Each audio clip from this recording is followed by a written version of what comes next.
आज हम लोग पढ़ने जा रहे हैं क्लास 10th का चैप्टर 5 है जिसका नाम है समांतर श्रेणी अर्थमेटिक प्रोग्रेशन। चलिए बुआ हम लोग देखते हैं इस चैप्टर में क्या है। इसका हम लोग इंट्रोडक्शन पढ़ेंगे।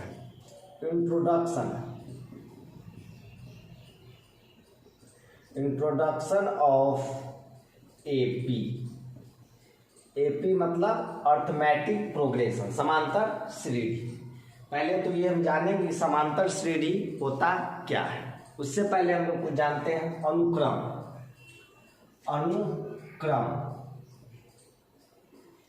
जिसको इंग्लिश में सीक्वेंस बोलते हैं।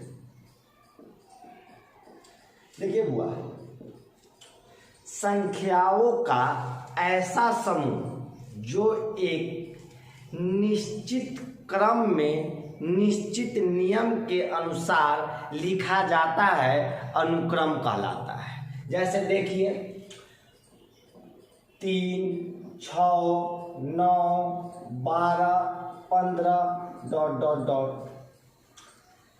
10, 5, 0, -5, -10, -15 ... 2 के पावर 0, 2 के पावर 1, 2 के पावर 2, 2 के पावर 3, 2 के पावर 4 ...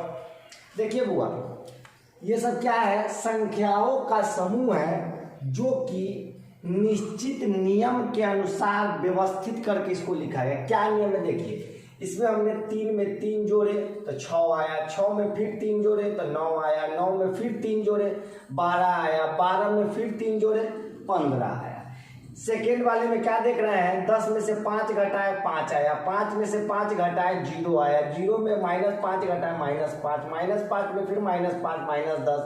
इसमें -5 का अंतर है, यानी 5 को घटाते जा रहे हैं तो संख्या आते जा रहा है। इसमें क्या देखे हैं? 2 के पावर 0 है, 2 के पावर 1, 2, 3, यानी इसका पावर बढ़ते जा रहा है। तो एक निश्चित नियम के अनुसार लिखा गया है, इसलिए ये क्या कहलाया? अनुक्रम कहलाया। क्या कहलाया? अनुक्रम कहलाया। हो सकता है ये भी हो जाए 1, 2, 3, 4 ... 20 तक। यानी कहने का मतलब ये जो 1, 2, 3 इसमें क्या चीज का है नियम? देखिए, इसमें +1 यानी 1 जोड़ रहे हैं तो अगला पद आ जा रहा है। तो कहाँ तक जाएंगे? इसमें 20 तक, लेकिन इसमें पता नहीं, इसमें चलते जाएंगे। तो बुआ इसे कहते हैं अनुक्रम। संख्याओं का ऐसा समूह जो एक निश्चित नियम के अनुसार व्यवस्थित हो उसको हम अनुक्रम कहते हैं। अब अनुक्रम को 2 भाग में बांटा। एक कहलाता है परिमित अनुक्रम। अनुक्रम को 2 भाग में बांटे हमने। एक कहलाया परिमित, एक अनुक्रम लगा दीजिएगा, एक हुआ अपरिमित। परिमित को इंग्लिश में फाइनाइट कहते हैं, इसको इनफाइनाइट कहते हैं। तो हम बुआ जानते हैं परिमित क्या होता है और अपरिमित क्या होता है। देखिए बुआ, अनुक्रम तो आप समझ गए। अब बुआ, जो एक निश्चित संख्या तक जाता है वो परिमित कहलाता है। यानी पदों की संख्या, ऐसा अनुक्रम जिसके पदों की संख्या निश्चित हो वो क्या कहलाएगा? परिमित कहलाएगा। जैसे देख लीजिए, यहाँ करेंगे 2, 4, 6, 8 ... कहाँ तक है? मान लेते हैं 18 तक। ये क्या हुआ? परिमित। जैसे मान लेते हैं 20, 15, 10, 5, 0 ... -15 तक। ये क्या कहलाया? परिमित। यानी इसके पदों की संख्या निश्चित है। ये 2, 4, 6, 8 जाएगा तो कहाँ तक जाएगा? 18 तक जाएगा। ये अगर मान लेते, ये भी लिख सकते हैं 1, 2, 3 ... 10 पदों तक, 10 पदों तक। यानी इसका कहाँ तक जाएगा? 10 पदों तक ही जाएगा। ये निश्चित है, इसके पद की संख्या क्या है? निश्चित है, इसलिए क्या कहलाएगा? परिमित अनुक्रम। अब अपरिमित का मतलब हुआ ऐसा अनुक्रम जिसके पदों की संख्या निश्चित न हो, जिसके पदों की संख्या निश्चित 9, जैसे हमने इसमें बहुत सारा एग्जाम्पल देखा था, ये है, तो देखते हैं 3, 6, 9, 12, 15 डॉट डॉट डॉट, ये कहाँ तक जाएगा इसका कोई निश्चित नहीं है। 10, 5, 0, -5, -10, -15 डॉट डॉट डॉट, ये कहाँ तक जाएगा निश्चित नहीं है। यानी ऐसा अनुक्रम जिसके पदों की संख्या निश्चित हो वो परिमित कहलाएगा, और जिसके पदों की संख्या निश्चित नहीं हो वो क्या कहलाएगा, अपरिमित कहलाएगा। यहाँ तक मेरे हिसाब से कोई आपको दिक्कत नहीं होना चाहिए। देखिए हुआ, अब हम लोग जानते हैं श्रेणी के बारे में। परिमित अपरिमित तो जान गए, अब हम लोग जानेंगे श्रेणी के बारे में। ये जो है यहाँ पे हम लिखते हैं श्रेणी। श्रेणी, कितना आदमी इसको श्रेणी पढ़ लेता है? श्रेणी को हम प्रोग्रेशन बोलते हैं इंग्लिश में, प्रोग्रेशन। श्रेणी को हम क्या बोलते हैं इंग्लिश में? प्रोग्रेशन बोलते हैं। ऐसा अनुक्रम जो एक निश्चित प्रतिरूप में, निश्चित रूप में या निश्चित नियम का पालन करता है वो क्या कहलाता है? श्रेणी कहलाता है। ऐसा अनुक्रम जैसे देखिए हुआ 2, 4, 6, 8, 10, 12, 14 dot dot dot, 3, 6, 9, 12, 15 dot dot dot, 30, 25, 20, 15 dot dot dot. अब देखिए हुआ ये क्या कहला है? इसमें निश्चित नियम क्या है सो देखना है हम। इसमें हम ये देख रहे हैं पहले अनुक्रम में कि 2 जुट रहा है, सब में अगला पद लाने के लिए हमने पिछला पद में क्या जोड़ना पड़ रहा है? 2 जोड़ना पड़ रहा है। उसके बाद सेकेंड अनुक्रम में क्या देखना है? 3 जोड़ना पड़ रहा है। थर्ड अनुक्रम में क्या देखना है? 5 घट रहा है। 30 में से 5 गया 25, 25 में से 5 गया 20, 20 में से 5 गया 15। इसी को हम क्या बोलते हैं? श्रेणी बोलते हैं। इसी को हम क्या बोलते हैं? श्रेणी बोलते हैं। श्रेणी और अनुक्रम में ज्यादा अंतर नहीं है। श्रेणी और अनुक्रम लगभग सेम होता है, लेकिन अब देखते हैं श्रेणी से क्या होता है। श्रेणी को हमने 3 भागों में बांटा। श्रेणी कितने प्रकार के होते हैं? 3 प्रकार के होते हैं। श्रेणी जो होता है वो 3 प्रकार का होता है। कौन कौन होता है ये देखते हैं। पहला कहलाया समांतर श्रेणी, समांतर श्रेणी। सेकेंड है गुणोत्तर श्रेणी, और थर्ड है हरात्मक श्रेणी।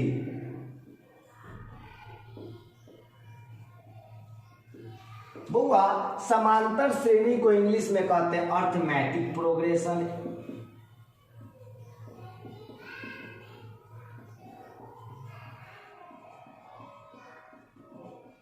गुणोत्तर श्रेणी को कहते हैं ज्योमेट्रिक प्रोग्रेशन।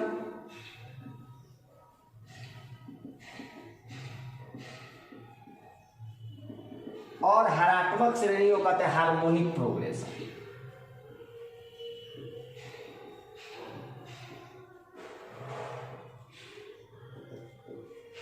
देखिए हुआ, अभी हम लोग ने क्या पढ़ा? अनुक्रम के बारे में पढ़ा। अनुक्रम को 2 भागों में बांटा, परिमित अपरिमित। परिमित का मतलब जिसके पदों की संख्या निश्चित हो वो फाइनाइट यानी परिमित अनुक्रम कहलाया। जिसके पदों की संख्या निश्चित नहीं हो वो अपरिमित यानी इनफिनाइट कहलाया। अब उसके बारे में उसके बाद हम लोगों ने पढ़ा श्रेणी के बारे में। श्रेणी के बारे में पढ़ा ऐसा अनुक्रम जो एक निश्चित प्रतिरूप का अनुपालन करते हैं श्रेणी कहलाते हैं, यानी प्रोग्रेशन कहलाते हैं। श्रेणी को 3 भागों में बांटा, पहला समांतर श्रेणी, दूसरा गुणोत्तर श्रेणी, तीसरा हरात्मक श्रेणी। समांतर श्रेणी को इंग्लिश में अर्थमेटिक प्रोग्रेशन, गुणोत्तर श्रेणी को जियोमेट्रिक प्रोग्रेशन, हरात्मक श्रेणी को हार्मोनिक प्रोग्रेशन कहते हैं, जिसको हम शॉर्टकट में एपी, जीपी और एचपी बोल सकते हैं। ए से arithmetic, P for progression, G for geometric, P for progression, H for harmonic, P for progression. लेकिन हमें जो क्लास 10th में पढ़ना है समांतर श्रेणी पढ़ना है। ये गुणोत्तर श्रेणी और हरात्मक श्रेणी आपको 11th और 12th में पढ़ना है, लेकिन हमने अर्थमेटिक प्रोग्रेशन के बारे में पढ़ना है। अर्थमेटिक प्रोग्रेशन क्या होता है इसके बारे में हम लोग पढ़ेंगे। देखिए बुआ, अब अर्थमेटिक प्रोग्रेशन के बारे में हम पढ़ते हैं। चलिए इसको मिटा करके देखते हैं क्या है। ओफ इंट्रोडक्शन ऑफ एपीमीटर, कोई बात नहीं। चलिए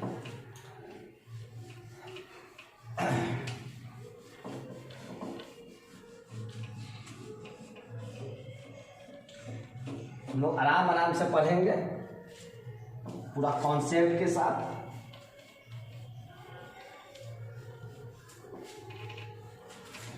क्योंकि थ्योरी से ही बहुत सारे आपका जो 1 नंबर का क्वेश्चन होता है वो बहुत सारा क्वेश्चन आपका थ्योरी से ही सॉल्व हो जाएगा। यानी इंट्रोडक्शन जब हम पढ़ लेंगे तो एपी हम किसी भी बुक से बना सकते हैं, चाहे वो एनसीईआरटी का बुक हो या भारतीय भवन, किसी भी आलोक केसी सिन्हा किसी भी बुक से हम लोग पढ़ सकते हैं। अब हम लोग किसके बारे में पढ़ेंगे? समांतर श्रेणी के बारे में। समांतर श्रेणी हम लोग श्रेणी के बारे में जान ही चुके हैं, अब जानते हैं समांतर। देखिए वह समांतर को अगर तोड़ा जाए, हमने पहले भी बताया है कि बहुत सारा चीज उसके नाम में ही छुपा रहता है। तो देखिए समांतर का क्या होगा? समान प्लस अंतर, ये 2 चीज से बना समान प्लस अंतर। अंतर मीन्स घटा, यानी जिसका अंतर समान हो उसको हम क्या कहेंगे? समांतर श्रेणी कहेंगे। जिसका अंतर समान हो उसको हम समांतर श्रेणी कहेंगे। यानी ऐसा अनुक्रम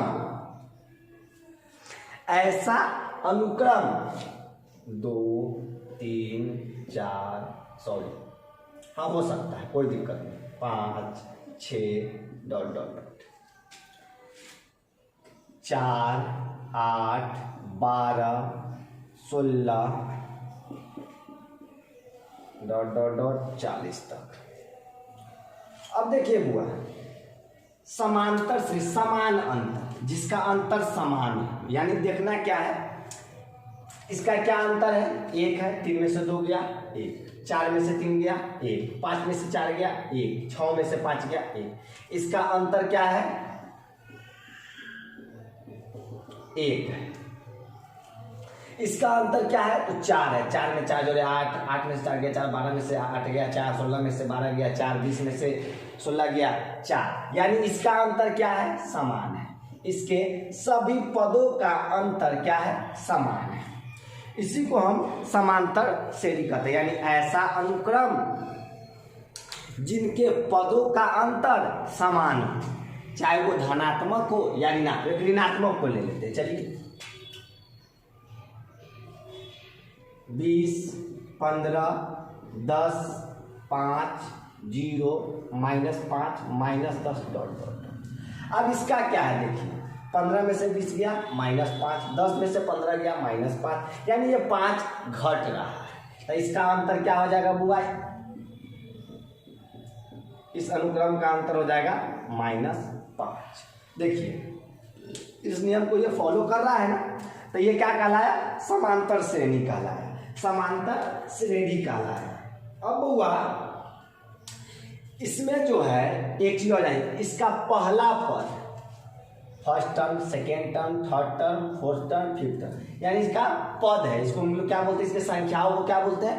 पद बोलते हैं। पहला पद, दूसरा पद, तीसरा पद, चौथा पद। तो हम ये देख रहे हैं कि इसके पहले पद में एक समान राशि को जोड़ने या घटाने पे अगला पद प्राप्त हो जाता है, उसको हम समांतर श्रेणी कहेंगे। जैसे अब अगर आपसे पूछे 1 नंबर में ऐसा क्वेश्चन आता है कि बताइए ये समांतर श्रेणी है कि नहीं। जैसे देखिए 3 5 7 9 11 13 ... 1 4 6 8 9 12 ... 5 6 7 9 12 ...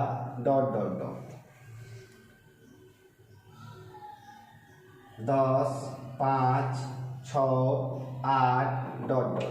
अब कहेगा ये जो 4 गो अनुक्रम दिया है, इसमें से आप चुन के बताइए कि एपी कौन है, अर्थमेटिक प्रोग्रेशन कौन है, समांतर श्रेणी कौन है। तो हमने आपको बताया है कि समांतर श्रेणी का क्या होता है, सभी पदों का अंतर क्या होता है, समान होता है। यानी पहला पद में और उसके कोई एक निश्चित राशि को जोड़ने या घटाने पे जब अगला पद प्राप्त हो जाए तो समझिए वो क्या है, एपी।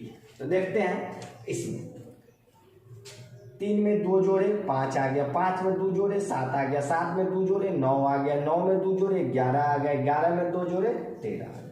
यानी इसके प्रत्येक पद में 2 जोड़ेंगे तो अगला पद आ जाएगा। जैसे अब हमको पता होना चाहिए कि अगर कह दिया ठीक है इसका 4 पद आगे लिखिए, तब 4 पद कैसे आगे लिखेंगे, 13 में 2 जोड़ देंगे 15, 15 में 2 ऐड कर देंगे 17, 17 में 2 ऐड कर देंगे 19। यानी जितना बोलेगा उतना हम इसको लिख सकते हैं। तो यानी ये एपी है, ये क्या है, एपी है। अब देखते हैं सेकेंड अनुक्रम, 1 में 3 जोड़े 4 आया, 4 में 2 जोड़े 6 आया, 6 में 2 जोड़े 8 आया, 8 में 1 जोड़े 9 आया, 9 में 3। अब देखिए इसका जो सभी पदों का अंतर यानी सभी पदों के बीच का जो डिफरेंस है वो समान नहीं। इसमें 3 जोड़ रहा है तो 4 आ रहा है, उसके बाद देखिए इसमें 2 जोड़ रहे हैं, इसमें भी 2 जोड़ रहे हैं, 1 जोड़ रहे हैं। यानी ये कोई निश्चित राशि नहीं है, कभी 2 जुट रहा है, कभी 3 जुट रहा है, कभी 1 जुट रहा है, कोई निश्चित राशि नहीं है, इसलिए ये एपी नहीं है, एपी नहीं है। उसका देखेंगे अगला पद, इसको 1 जोड़े, इसमें भी 1 जुटा, इसमें 2 जुटा, इसमें 3 जुटा।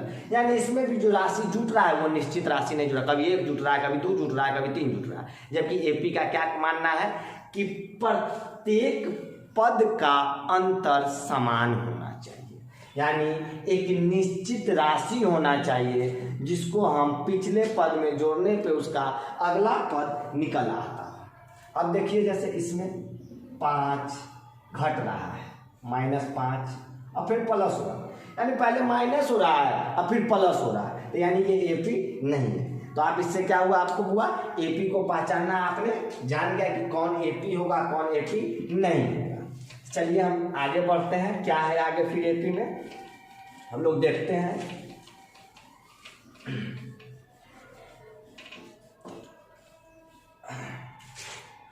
अब हुआ देखिए जैसे 4, 8, 12, 16 ... अब देखिए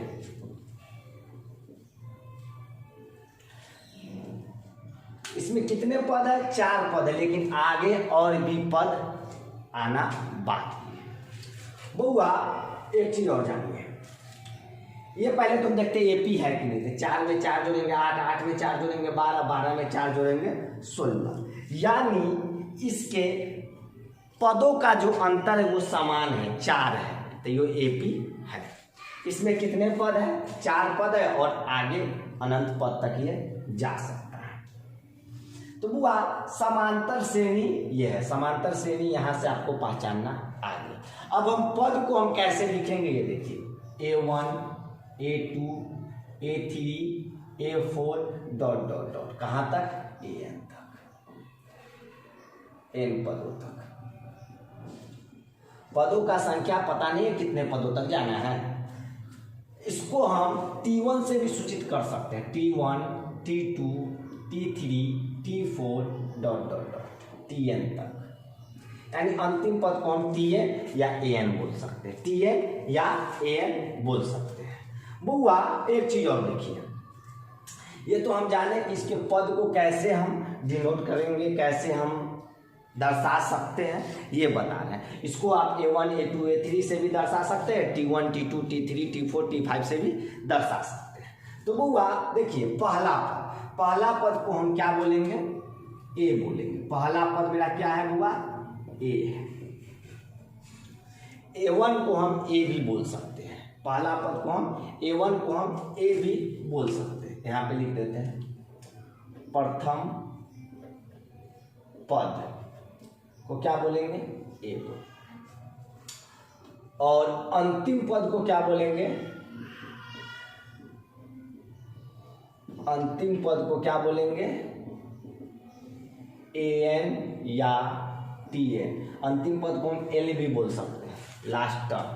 देखिए बुआ, अब हम क्या देख रहे हैं कि सभी पदों का जो अंतर है वो 4 है। पदों का अंतर क्या है? 4 है। यानी पदों का अंतर क्या कहलाया? पदांतर कहलाया। पदों का अंतर क्या कहलाया? पदांतर कहलाया। पदांतर या सार्वंतर, पदांतर या सार्वअंतर, इसका 2 नाम है। अंतर, जिसको हम डी से सूचित करते हैं, जिसको हम किस चीज से सूचित करते हैं? डी से सूचित करते हैं। तो बुआ डी कैसे था? पदों का अंतर। तो बुआ अगले पद में से जब हम पिछले पद को घटाते हैं तो वो क्या आता है? डी का मान आता है। यानी दूसरे टर्म में से पहले टर्म को घटाएंगे तो वो क्या निकलेगा? डी निकलेगा, सार्वंतर निकलेगा।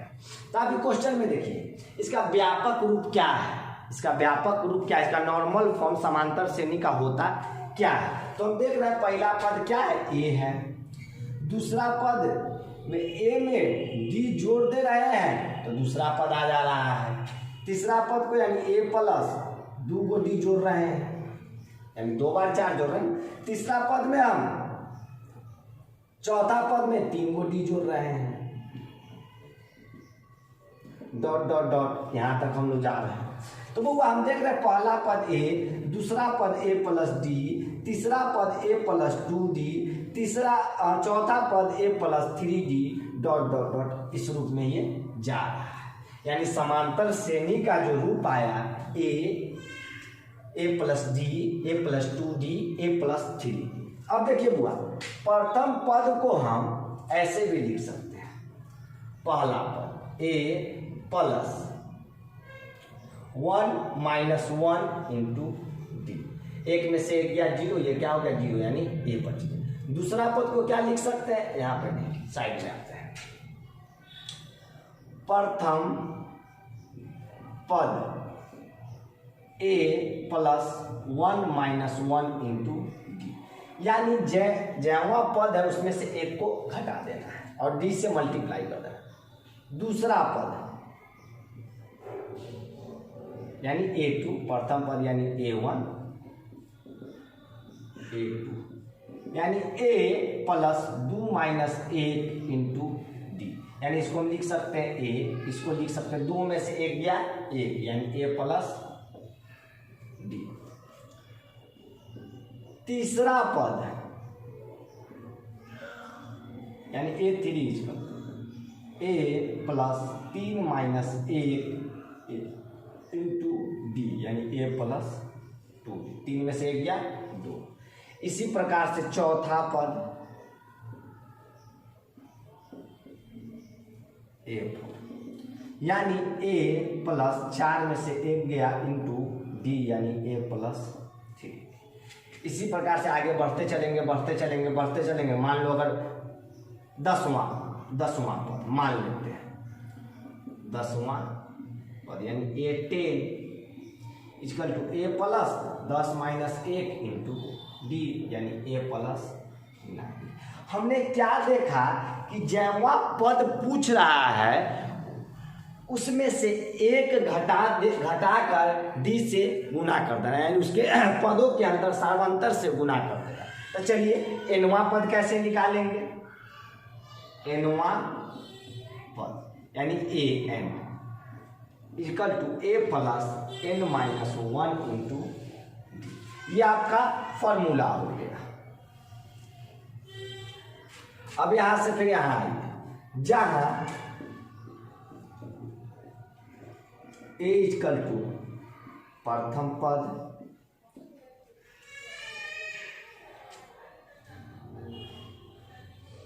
एन इक्वल टू पदों की संख्या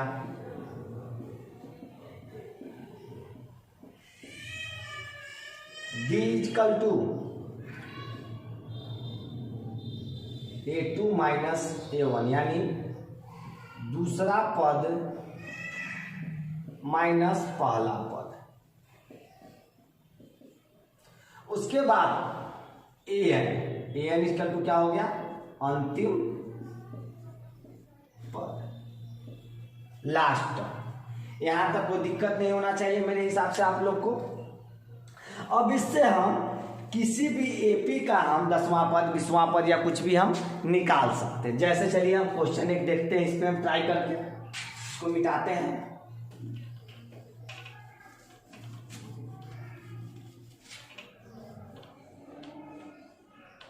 देखिए मान लेते यही क्वेश्चन है। अब इसको कह दे कि 4 8 10 और 20वां पद निकाले, 20वां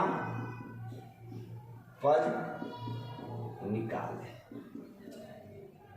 सबसे पहले तो हमको ये देखना है ये एपी है कि नहीं। देखेंगे इसके पदों का अंतर समान है तो हाँ, 8 में से 4 गया 4, 12 में से 8 गया 4, 16 में से 12 गया 4, यानी ये एपी है। अब एपी है तो इसका 20वां पद क्या होगा, आप अगर चाहे तो लिख सकते हैं। 16 में 4 जोड़िएगा 20 आएगा, 20 में 4 जोड़ेंगे 24, 24 में 4 जोड़ेंगे 28, यानी ये लिखते जाएंगे लिखते जाएंगे लिखते जाएंगे, यानी टाइम क्या हो जाएगा, बहुत ज़्यादा स्पेंड हो जाएगा, खर्च हो जाएगा। इसलिए एपी बना और एपी से तुरंत आदमी निकाल लेगा। क्या निकालेगा, देखिए 20वां पद तो हम पहले निकालेंगे क्या, ए हो गया प्रथम पद यानी 4, एन पदों की संख्या तो क्या पद निकालना है बुआ, 20वां पद तो यानी पदों की संख्या कितनी हो गया 20। डी का मतलब हो गया second term minus first term, यानी दूसरा पद में से पहला पद को घटा देंगे, यानी 8 माइनस 4 यानी 4। और एन यानी 820 निकालना है। 820 कितना होगा ये बताना है। चलिए देखते हैं, फॉर्मूला लेते हैं। 820 इक्वल टू ए प्लस, अब क्या किए थे देखिए, जहाँ पद पूछा तो उसमें से एक घटा रहे थे तो 20वां तो 20 माइनस ए, नहीं तो आपको मन है तो पहले ए एन का फॉर्मूला लीजिए, A N equal to A plus N minus 1 into D, यानी 820 equal to A plus 20 minus 1 into D, यानी ए का मान कितना है, ए का मान कितना है 4, ए का मान कितना है 4 प्लस 20 में से 1 गया 19, डी का मान कितना हो गया, डी का भी मान 4 है, यानी 4 प्लस 19 चौक 76, यानी 80 होगा। क्या होगा 20वां पद 80 होगा, यानी 820 इक्वल टू 80 होगा। 820 इक्वल टू क्या होगा 80 होगा। चलिए एक और क्वेश्चन देखते हैं हम लोग, इसी पे क्या होता है, कैसे कैसे क्वेश्चन करता है वो हम लोग देखते हैं।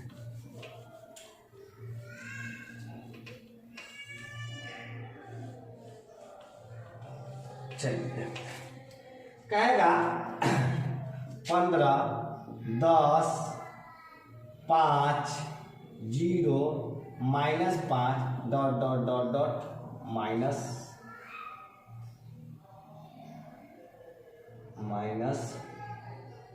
50 है तो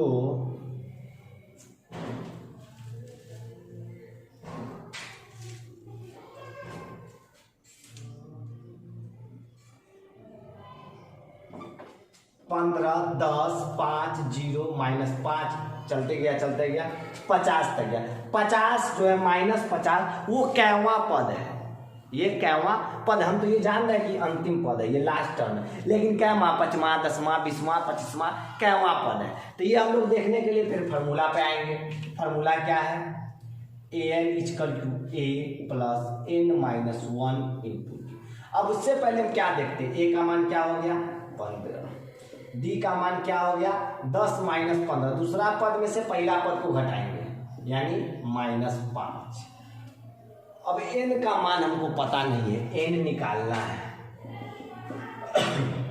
और an कितना हो गया माइनस 50, कितना हो गया माइनस 50। अब डालेंगे minus 50 equal to 15 plus n minus 1, n का मान पता नहीं है, इसका मान है माइनस 5। ठीक है बुआ, अब इसको सॉल्व करते हैं। माइनस 50 प्लस 15 इधर आ जाएगा तो minus 15 equal to n minus 1 into minus 5।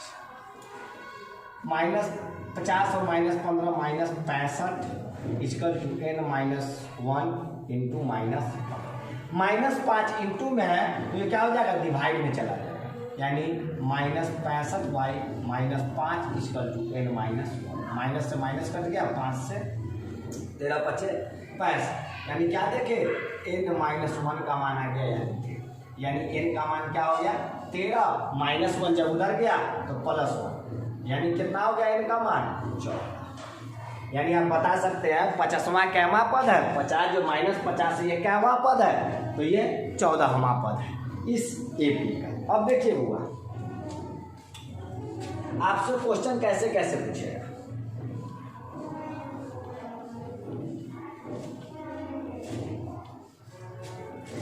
कहेगा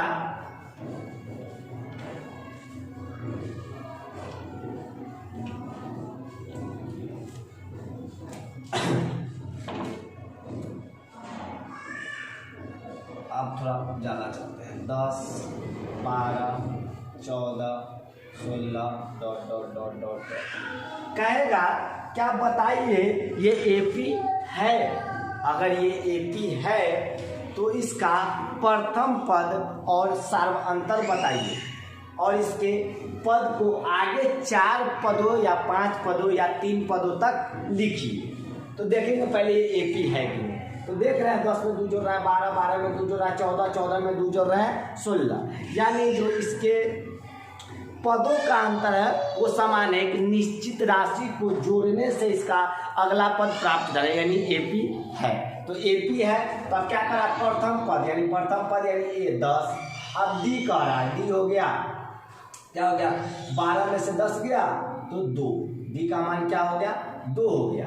तो ये AP है तो इसके प्रथम पद और सार्वअंतर निकालिए, हमने निकाल लिया, और निकाल लिया तो इसके आगे और 4 पदों तक बढ़ाइए। तो कैसे बढ़ाएंगे 10, 12, 14,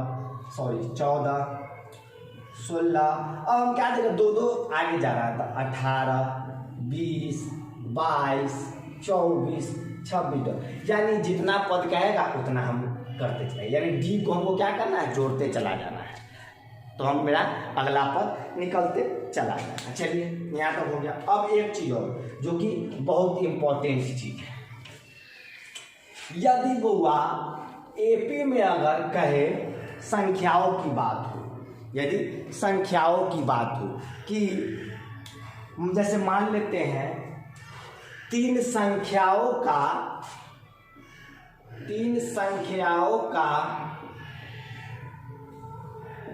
योग 24 तथा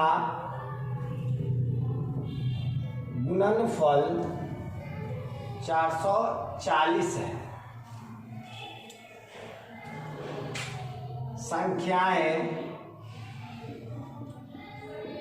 AP में हैं तो संख्याएं ज्ञात करें। अपने मन से जो क्वेश्चन है डालें क्या होता है।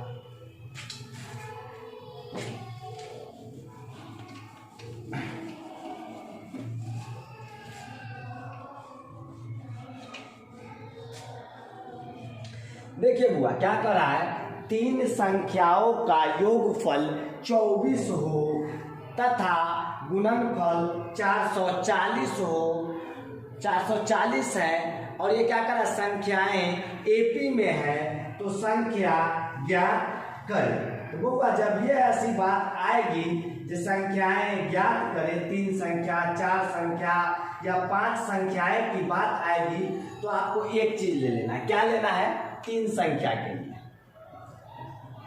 क्योंकि क्वेश्चन कह रहा है कि संख्याएं AP में है।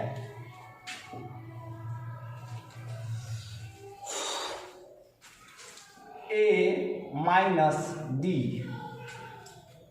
A और A प्लस D, यही 3 संख्या हमें लेना। आप जैसे मान लीजिए आप ले सकते थे ये भी A plus D, A plus 2D, ये भी तीनों AP ही है, लेकिन इससे सॉल्व करने में बहुत सारे कठिनाइयों का सामना करना पड़ सकता है।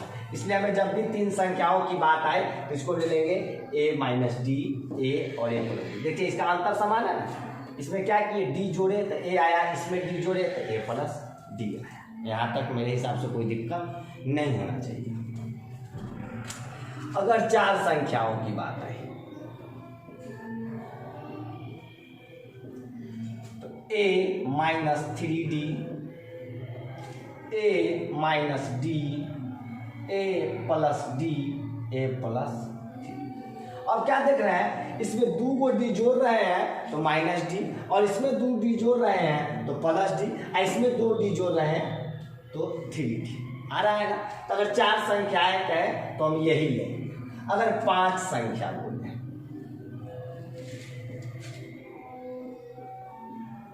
ए माइनस 2d, ए माइनस डी, ए प्लस डी और ए प्लस 5 पद हो गया ना, 1 2 3 4 5, 1 2 3 4, ये 4 संख्या, ये 3। अब जैसे देखिए इस पर मैं क्वेश्चन आपको दिए 3 संख्याओं का योगफल 24 है, तो माना कि किसी एपी का 3 संख्याएं ए माइनस डी, कॉमा दे दे चलिए, ए तथा ए प्लस डी है। अब प्रश्न में क्या कह रहा है कि योगफल 24 है, यानी ए माइनस डी प्लस ए प्लस डी। हमने क्या बोला था, आसानी होगा इसमें। क्या आसानी होता है अभी आपको पता चल जाएगा। 24। अब देखिए प्लस डी से माइनस डी कट गया, क्या बचा 3, ए बचा, यानी ए का मान क्या आ गया 3 अट्ठे 24। अब आसान कितना था, डी से डी कट जाएगा। इस सब में देखिएगा डी से डी, अगर 4 संख्याओं का बात आएगा तो 3d से 3d, डी से डी, 5 संख्या का बात है 2d से 2d, माइनस डी से प्लस डी, कटना है, इससे आसान हो जाता है। अब क्या करा, पुनः प्रश्न से गुणा में, पुनः प्रश्न से गुणनफल क्या होगा, तो a minus D into A plus D equal to 440। अब ये का मान आपको पता है 8 minus D into 8 plus D equal to 440। अब देखते हैं अटी इसका गुना किए तो 64 minus D square equal to 440 by 8। ये गुना में 8 उतर गया, भाग में 55 आ गया। कोई दिक्कत, यहाँ तो कोई दिक्कत नहीं होना चाहिए आप लोग को, क्योंकि इस प्रकार का बहुत सारा क्वेश्चन आपने द्विघात समीकरण में भी सॉल्व किया है। तो क्या है 64 minus D square equal to 55। अब क्या हो जाएगा 64, ये 55 इधर आ गया, माइनस 55 उधर चला गया डी, तो प्लस डी स्क्वायर, यानी 64 में से 55 गया 9 इक्वल टू डी स्क्वायर, यानी plus minus root under 9 equal to D. अब डी का मान क्या हो गया, प्लस माइनस 3 आ गया। तो कह रहा है संख्याएं ज्ञात करें, क्वेश्चन में कहा था संख्याएं ज्ञात करें, तो संख्या हमने क्या माना था, ए माइनस डी, ए और ए प्लस डी। ए का मान कितना है 8 प्लस 3 8 और 8 माइनस 3 और प्लस 3, क्या लिए 5 8 और 11। कब, जब डी का मान हमने प्लस 3 लिया तब। अब डी का मान माइनस 3 लेते हैं, 8 माइनस 3 8 और 8 माइनस 3, माइनस प्लस 8 3 11 8 में 3 गया 5। देखिए दोनों एक ही में है ना, निकल। इसलिए हमने ये इसका जिक्र किया था कि जब अगर 3 संख्या की बात हुई तो इसको ले लेंगे, 4 संख्या की बात हुई इसको ले लेंगे, 5 संख्या की बात हुई इसको ले लेंगे। अब देखिए एक चीज और जान लीजिए, डी जो है सर्वांतर या पदांतर वो धनात्मक भी हो सकता है, ऋणात्मक भी हो सकता है, पॉइंट में भी हो सकता है, बटा में भी हो सकता है, उसमें कोई डाउट नहीं होना चाहिए। इससे आपका एक्सरसाइज 5.1 5.2 5.3 मेनली बन जाएगा। अब थोड़ा सा और जो बच गया वो हम नेक्स्ट पार्ट में इसका वीडियो हम बनाएंगे। अगर ये वीडियो आपको पसंद आए तो इस वीडियो को लाइक, सब्सक्राइब तथा अधिक से अधिक शेयर करें, जिससे और भी बच्चों को तैयारी करने में सुविधा होगी।